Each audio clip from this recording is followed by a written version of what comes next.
Hello, welcome wherever you are tuning in from to the Isabelle Show. My name is Jasmine. I'm a life coach, and I have the honor of being the guest host today. So first of all, thank you, Isabelle, for sharing your platform with me. You're welcome. Welcome. All right, and allowing me to engage your guests. Just a brief overview and intro to who Isabelle is, for those of you who might be tuning in for the first time. Isabelle is French and has been living in Kuwait. I hope I'm pronouncing. In Quito, in Ecuador. Quito, thank you, Quito. All right, Ecuador since 2009. After living for 14 years in England, right, quite a world traveler.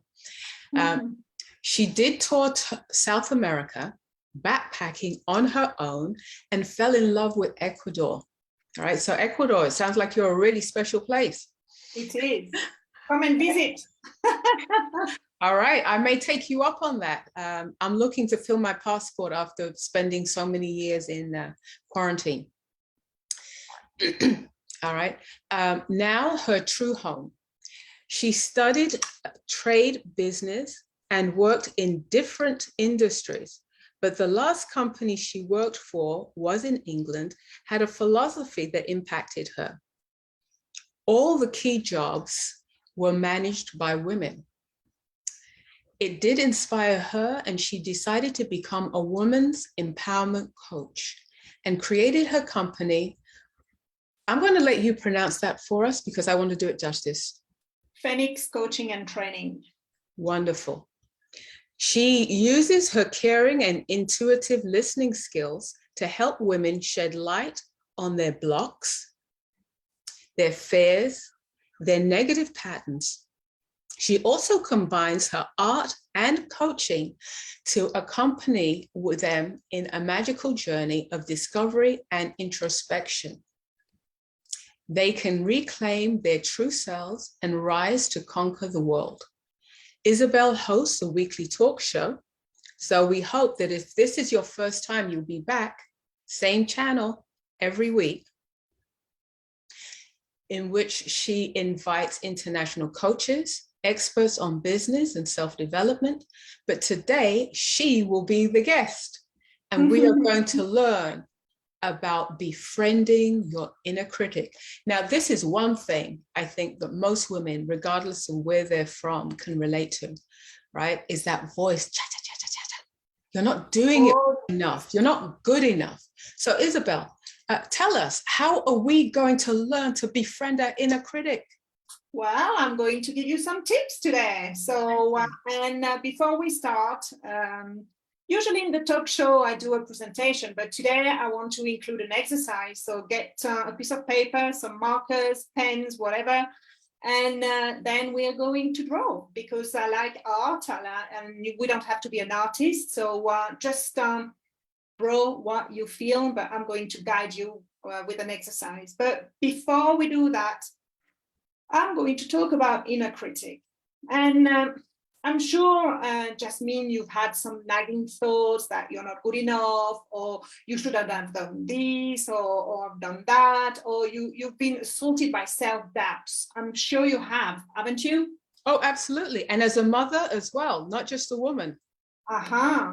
And those self-bullying conversations are very common. I mean, we've all had them, and we will have them. But the thing is, today we are going to talk about befriending this inner critic, because those conversations are often called inner critic. You know, that's negative, self-critical voice, which can undermine on how we feel about ourselves, undermine our goals and our effectiveness in our professional and personal life.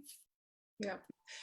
You know, if I might interject for a moment, you said something really interesting that I think many of us overlook often.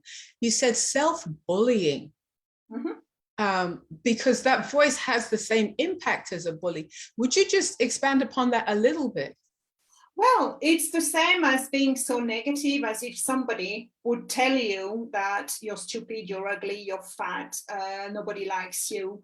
It's exactly the same. That would be bullying from outside an external bullying. This time it's an internal one because you're doing it yourself. Yeah.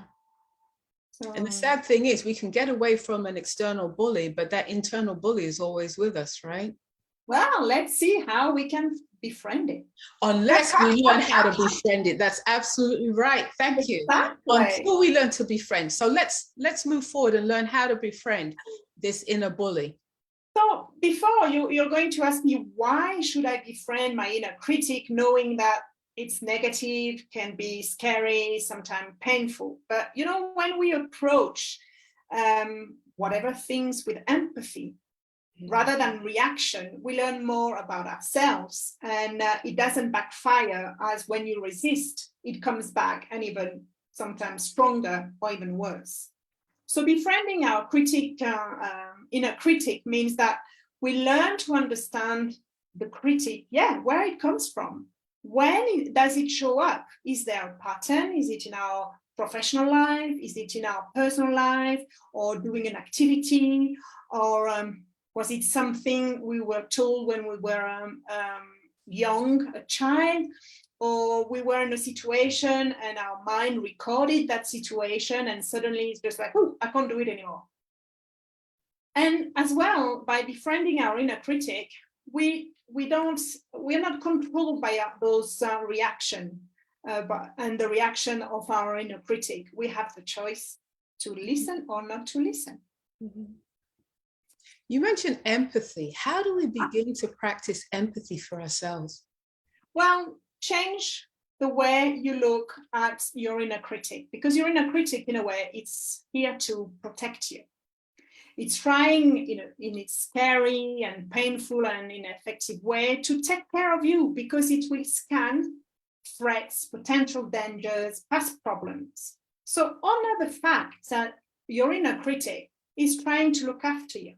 When it's just like, oh, you can't do it. It's just like, yeah, they are showing you, it's a scary way and it's not effective, that maybe you should have a look a little bit more about this, what you want to do and how you want to do. So just look at it as in a different way, not just like, oh, it's stopping me, but just like, hey, maybe it's right. There is something I have overlooked. Absolutely. So it can become a filter. Exactly. And instead of pushing it away, as I was saying to you about resistance, right?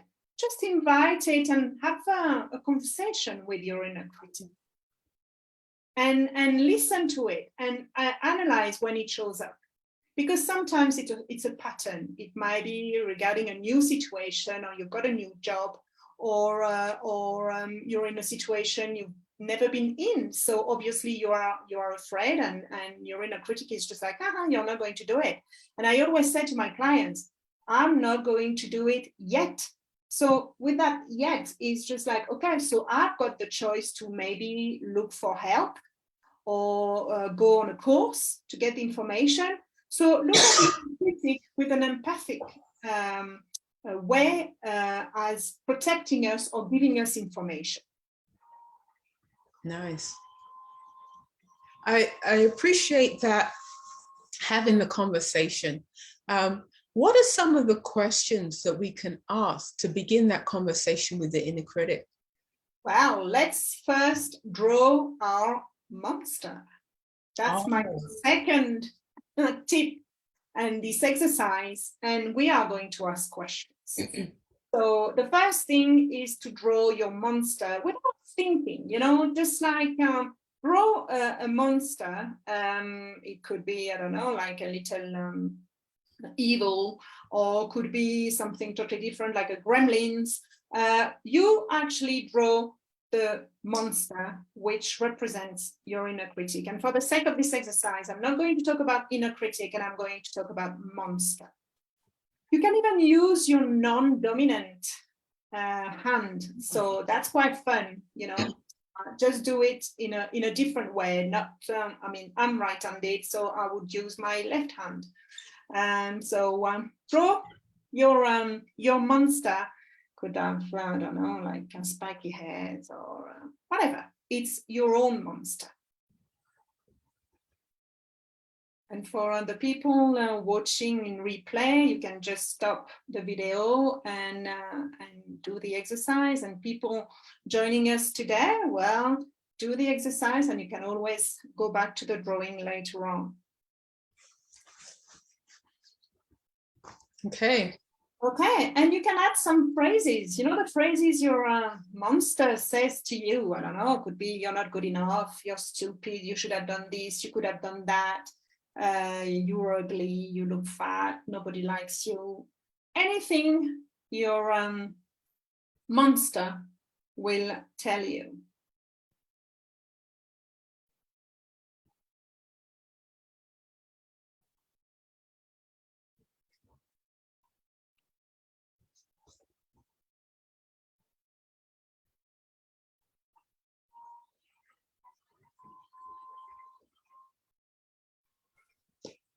And it's always interesting to put it in paper, because sometimes we listen to it, but we don't see it. And by writing it, it has a more, I would say, powerful impact.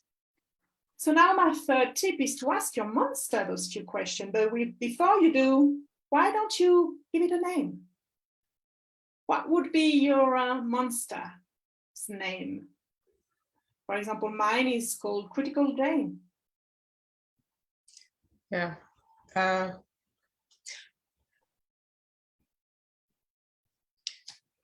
of mine would be called Unknown. Okay. A non-monster. Okay. Mm-hmm. That's fine. I mean, you can just, and so you can refer to it later on. I'm going to tell you how. So you ask your monster some question, but first I want you to notice what the monster look like. What it's the features. What do they represent? Those features. Having a look at your monster. Why did you draw that monster the way you drew it? Yeah. I don't know, maybe he's got one eye, three eyes. So like a big mustache, no mustache, 8 hands on, I don't know, like a tail, or I don't know, anything. Yeah. Just have a look at the features and what do they represent for you. What resonates to you about that monster? I think for me, one of the things is not being able to control it. Mm-hmm. But there is a different thing between controlling and befriending it. Mm-hmm. Controlling would be resistance, you know? I mean, right. Befriending it would be to put in my support group. And make it part of my team.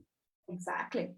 We talked about that last week, didn't we? Yes. To have people part of our team. So, and think about, when does my monster show up?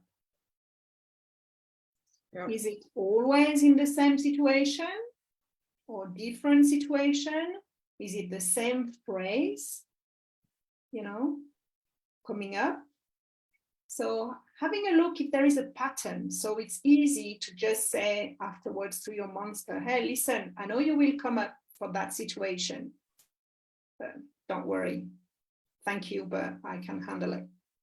So have a look.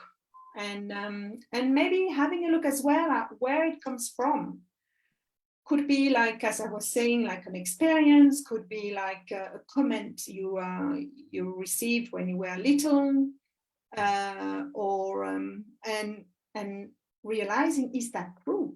Because sometimes our inner critic looks at the negative side, but is it really true? Yeah. You know, as I look at this exercise, one of the things I find interesting, I said my monster's name is the unknown, is as we examine this, sometimes the evidence doesn't support it, right? Because I deal with the unknown on a regular basis, right? And have navigated it well. So as you said, going back and asking that inner critic or the monster, and recognizing where that monster has been helpful. Yeah. And just try to ask your monster as well, what are you trying to tell me then? Mm-hmm. You know, are you trying to stop me, or are you trying to help me and just telling me, hang on a second, pause and have a look at the situation, instead of just and I know sometimes some people will say to me, yeah, but when my inner critic or my monster says I'm ugly compared to whom? Right? So Right. an opinion, whose opinion is that? Right. So that exercise is really good, because you can just put things on paper, looking at it and assessing as well where your inner critic shows up and when.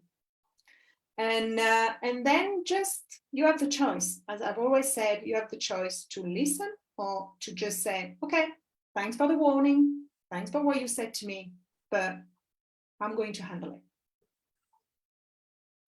it. Absolutely. And we were talking about being ugly, or nobody likes us, or we compare to ourselves to others. Well, my fourth tip is embrace imperfection. Mm. And we were talking with Sandra about 2 or 3 weeks ago about the gifts of imperfection. And that's exactly the same. You know, when instead of resisting this internal bullying, accept that we are imperfect human beings. Perfection doesn't exist. I've always said it. And excellency, yes, you could be excellent, but we all have flaws, and we have to accept that we're not perfect. And that makes us unique. Right? And that's why sometimes we relate to people and not others, because they help us to compensate those flaws, or help us to learn, right? And we live in imperfect lives as well. My life is not perfect. Right. It's I'm working towards excellency.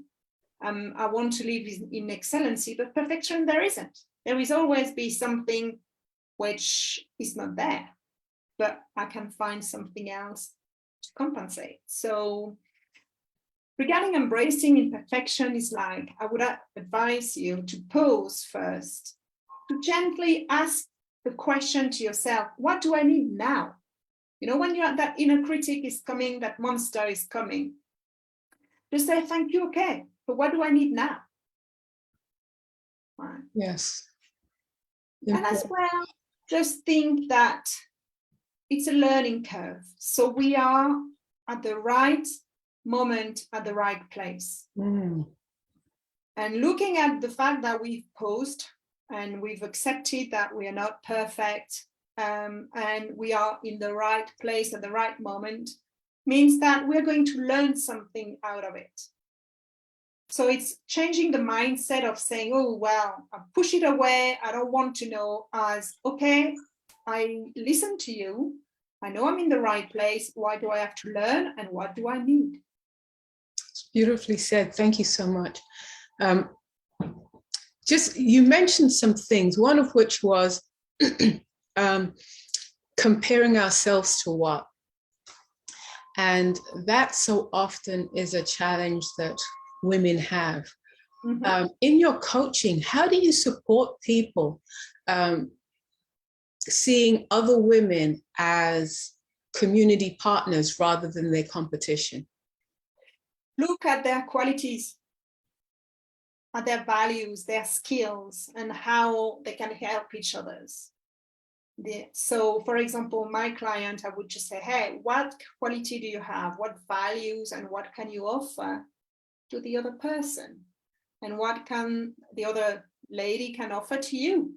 So it's like a partnership instead of competition, because we all have different skills. I mean, I know you, Jasmine, you've got different skills to mine, and right. Vice versa. So in a way, we help each other instead of comparing each other.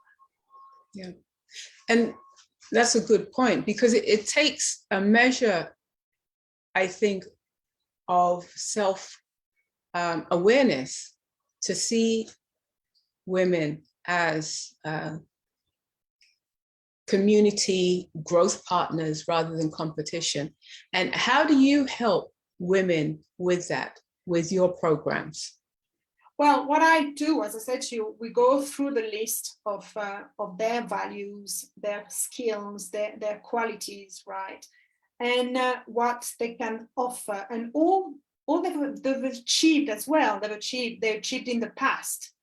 And looking at the person they compare themselves with, just say, look at what you've done, right? Because we as human beings, we tend to look at what we haven't done, not what we've done. So, and just say, look at what you've done and what you can offer to that person. Get inspired, but don't compare yourself. And maybe the other person will have done something you want to do, just do it. Or maybe it doesn't resonate, and that's fine. And take into consideration as well, and that's what I said to my clients, is that we all have like a way to process things, and we don't know the journey of that person. Oh, yeah. We don't know how long it took. We don't know the effort they had to make. The work on themselves. Maybe they had like a different support group as well, like a fan club they could turn to. There are so many things to take into consideration. So comparing ourselves is totally different because we can't put ourselves in the other person's shoes. Yeah, and that. Oh, I'm sorry. We haven't lived their process, their life. So. Right. And that is an important thing to remember when we start to hear that critic and comparing ourselves to other people, is we don't know the journey, right? We don't know the cost that they have paid. You mentioned that when someone is doing something that we're interested in, and I hope this isn't taking us too off point, but I think it can be helpful. How do we engage a woman that we admire? Well, you can always have a look on LinkedIn, I suppose, or if it's somebody from your community, just go and talk to that person and just say, you know, I've been following you, or I know you've done that, and I feel like it's great, and any chance you can tell me how you did it, because you are an inspiration to me. Thank you so much. I think that's important, right? Rather than sitting in a corner, lamenting, or even fostering envy and jealousy, is reaching out and saying, would you be willing to share? Exactly. And also be willing to share, as you mentioned before, right? That, you know, to reciprocate and to create two-way experiences. Yeah, because you're going to grow. Both will be growing. Because you will bounce back ideas, and just like by being in a way a bit vulnerable, asking for help, because some people don't want to ask for help, you will gain so much. So and the person you're going to ask help to will probably, and I'm sure will feel honored that you recognized a journey, or their journey. So and we'll be happy to share maybe the mistakes they make or they made, so you won't make them. Absolutely. And that I appreciate you saying, is often we get so caught up in our own feelings that we don't realize that other people have similar feelings too, right? Exactly. That other people also deal with that inner monster and the inner critic. And if we are respectful, are willing to share with us the lessons that they have learned. Talking about lessons learned, what are some of the lessons that you've learned from befriending your monster? Well, I'm a bit of a rebel, you see. So, when my monster is coming, and my critical Jane is coming, and I do listen. I do listen and just say, okay, tell me your opinion. But I'm just like, okay, well, I'm going to show you that I can. Ah, nice. So I will listen, but watch me. Watch me get it done. Regardless of how I feel, watch me get it done. Exactly. Wow. I think that is a beautiful note. Now, women who want to work with you, How do they go about contacting you? And what does that look like? Well, they can contact me through emails and obviously my website. So everything is in the description. But before I give all the information, Jasmine, I wanted to talk about compassion. Because I think with the inner critic and our monster, we need to be compassionate. Yes. Towards our inner critic and stop fighting our inner critic and our monster. Instead, be compassionate. Just look at it as a friend. Look at it as somebody with good intention, despite doing it in an ineffective way. Looking after ourselves, giving us advice, and the fact that our inner critic is quite tough. It's quite strong and critical. Well, just switch it, as I was saying to you and to our audience, is to listen to the inner critic and as somebody giving us an advice and trying to do the best for us and put it in our team. Just like making sure that it's part of the team as somebody warning us of possible threats. Wow. Thank you so much. And then, Jasmine, we've got to be compassionate with ourselves. So validating that we've got that monster. So when it comes up, when it shows up, just to say, hey, hello, monster. Okay, what are you going to tell me today? Acknowledge that it's there. So, hey, Critical Jane, thanks very much for being here, and name the emotion that monster, well, wants to show you, right? What you feel when that monster is there. And reassure yourself as you would talk to your best friend. So, and if you can't use nice words, don't use them. That sounds familiar. If you can't say something nice, don't say anything at all, right? Exactly. Put yourself in that situation where somebody comes to you, your best friend or a friend comes to you and asks for help. You will be compassionate. Why can't you be compassionate with yourself? So the compassion with your inner critic is like no resistance. It's just like listening to that monster. And at the same time, you are compassionate with yourself because you acknowledge that you've got that monster. Okay. And you don't have to follow your monster's directions. Pause, ask your monster some questions, acknowledge its answer, learn from them, and thank your monster. Yeah, thank you for your concern, right? And the fact that you're compassionate, that you listen to your monster, it will ease up on you because there won't be resistance.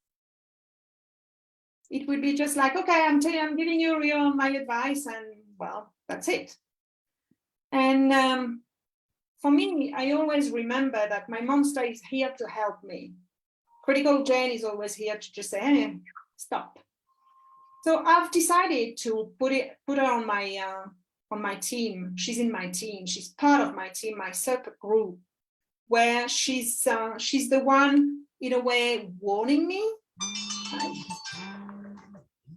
And I love cartoons. I've never shared that on screen, but I love cartoons, and I'm going to share a nice monster, and that's the way I see now my inner critic. And I'm going to share my screen with you. And I don't know if you've seen Boo from Inner Monster Inc. And that's exactly that. I feel like it's my big monster and holding me, just like thinking, okay, I'm here for you. Maybe I'm doing it in the wrong way, but I'm here for you. So really, my advice is to befriend your inner critic, is listen to it, try to find out where it comes from, when it comes from, like a pattern, so you can talk and learn from your monster. But always remember that you are in the driver's seat. Okay, you have the choice to listen to those critics or those warnings, I'm going to say. But I believe that all of us, we can handle anything we set our mind to. So, Critical Jane, thank you, but I'm in control. Thank you so much. Critical Jane, I'm in control. Thank you. And showing compassion to that inner voice, respecting the role of that inner voice, and being confident that you can move forward based upon what you've done in the past. Exactly. And not resisting, not pushing it away, because as I said to you, it will backfire, it will come back even worse. Right. And, deal with it. Deal with it and just say, okay, that's fine. I'm listening to what you have to say to me, and I'm thanking you for your good intentions. But I'm the one taking and making the decision. Great. Thank you so much for sharing this with us and showing us a path, a very clear path to befriending our inner critic. All right. Thank you. Yes, I hope, and do the exercise as well. I mean, more in details, more in depth, and you're going to identify where that critical Jane turns up, and that will help you when you are in that same situation again to just say, okay, I accept what you say, but I'm not going to listen to you today. Maybe another day, but not today. Absolutely. Thank you all. And feel free to share with Isabelle, those of you who complete the exercise, how the exercise has helped you. All right? Exactly. I know she'd look forward to seeing that. Message, put some comments in below the live, and even in the replay if you're watching the replay today. And please tell me how you've been doing, what you've identified, how you're going to handle and befriend your monster, and give me the name as well of your monster. Yeah. I would love to hear the different names. So absolutely. Jasmine, thank you for being the host today. You're and I wish you could come as well as a guest maybe next year. I look forward to it. I look forward to it. Thank you so much. Have a good day, everybody. And my guest next week will be Tanya Otterstein-Liss from the US and from Canada, sorry. She's going to talk about mindset transformations start within your soul. So, and if you've missed the previous talk shows, don't worry, just look for Phoenix Coaching and Training on YouTube, subscribe, click on that little bell where you will get all the notifications. Thank you very much for watching, and thank you again, Jasmine, and I'll see you next week. All right. Take care, everyone. Bye-bye.